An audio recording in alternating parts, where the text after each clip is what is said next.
So இப்போ brides வந்து ஒரு 2 hours 3 hours மேக்கப் பண்ணிட்டு ஃபங்க்ஷனுக்கு போகிறாங்க. அப்போ வந்து touch up kit is essential.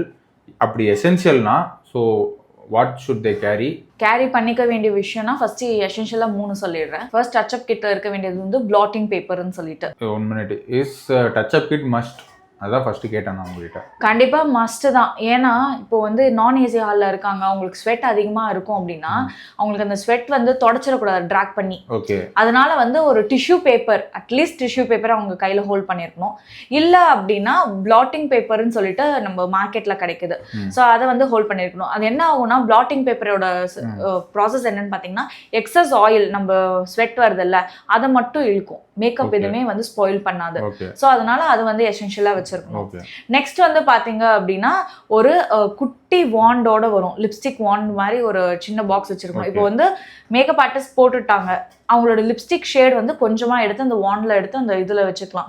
அவங்களுக்கு லிப்ஸ்டிக் டச் அப் தேவைப்படுதுன்னா அதை அவங்க யூஸ் பண்ணிக்கலாம். ஸோ அது கண்டிப்பா வந்து கேரி பண்ணியிருக்கணும்.